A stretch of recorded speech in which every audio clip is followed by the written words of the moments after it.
Automotive historians describe how these appearances transformed the Skyline GT-R from a specialist Japanese performance car into a global pop culture symbol of tuning and street racing. But here's what separated the GT-R from other movie cars. Movies and games didn't just make the GT-R famous, they made it mythical. And unlike most cinematic icons, its real-world dominance backed up the legend, which is why street racers and underground builders took the Skyline seriously. This wasn't a fantasy, it was a machine that delivered exactly what the hype promised. The RB26DETT's tuning potential meant modified examples easily outperformed contemporary European and American supercars in acceleration and track performance. This blend of media fame, modification culture, and proven track record created an aura that made the Skyline GT-R feel more formidable than many more expensive exotics. And that tuning power didn't stay confined to dynos or racetracks. It spilled onto the streets. In Japan's midnight highway runs, underground battles, and illicit high-speed pulls, heavily modified GT-Rs built reputations as machines you didn't challenge lightly. Word spread fast in these shadow scenes. If a Skyline lined up beside you, chances were it was running far more power than it looked, turning the GT-R into a feared, respected presence long before official lap times ever told the story. A $200,000 Ferrari, fast, a $30,000 modified Skyline GT-R, faster. Fear doesn't come from glossy brochures or spec sheets. It's born on public roads and racetracks, when a cheaper, louder, less glamorous car pulls away, leaving pride and reputation behind. So why exactly did supercars fear the R32 to R35 generation? Let's start with that racing record again. 29 wins from 29 starts in Japan's Touring Car Championship. Add 3 Group A championships and 2 Bathurst 1000 victories in Australia, and you have dominance that crossed continents. When officials added substantial ballast and the GT-R still won.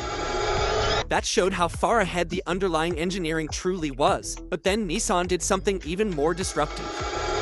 For the 2007 model year, they introduced the R35 GT-R, not as a Skyline derivative, but as a standalone model designed to hunt modern supercars. Nissan positioned the R35 GT-R as a supercar with everyday usability, advanced all-wheel drive, a twin-turbo 3.8-liter V6, and a dual-clutch transmission delivering acceleration and handling that rivaled or exceeded far more expensive European exotics. Reviews described the R35 GT-R as one of the best-performing supercars on the market, with braking, cornering, and straight-line performance challenging established names from Ferrari, Lamborghini, and Porsche. But here's the killer blow. In markets like the UK, early R35 GT-R models were priced around £83,000. Reviewers called it a performance car bargain for the level of speed and capability offered. Think about what this meant. A Nissan, a mass-market Japanese brand, was matching or beating Ferrari and Lamborghini Halo models on performance metrics while costing a fraction of the price. The combination of relatively attainable pricing, everyday usability, and devastating track performance led commentators to argue that the GT-R rewrote the rules for what a modern supercar needed to be. For brands built on exclusivity and price-based prestige, this was a genuine threat. The GT-R exposed an uncomfortable truth. You didn't need $1 million price tag to build a proper supercar.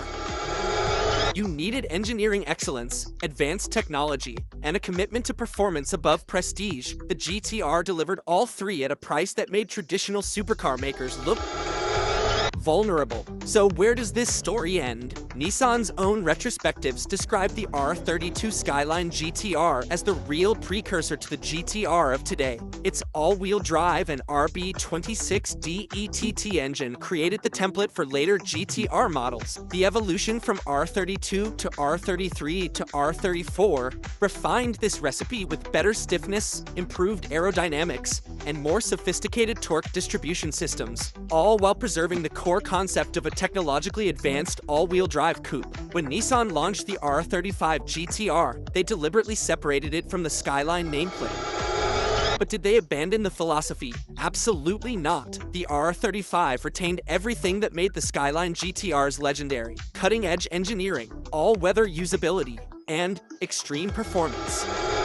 Nissan's chief product specialist, Hiroshi Tamura, emphasized how the R35's development was shaped by the heritage of earlier Skyline GT-Rs and by enthusiasts who had grown up idolizing the R32. Corporate storytelling highlights the GT-R as a legacy of passion and performance, suggesting that the spirit of the 1990s Skyline GT-R continues in the modern car's relentless pursuit of speed and accessible performance. More than changing engineering, the GT-R reshaped how people understood speed itself, proving that it didn't belong only to the wealthy, and that true legends weren't simply bought, but built through ingenuity, obsession, and belief. Today, both the classic R32 to R34 Skylines and the R35 GT-R are recognized as icons. Their impact on how the world defines a supercar continues to influence performance car engineering and marketing. So, if you could own any generation of GT-R, R32, R33, R34, or R35, which one would you choose and why? Drop your answer in the comments below. And if you enjoyed this deep dive into why the Skyline GT-R terrified supercars, smash that subscribe button and hit the notification bell.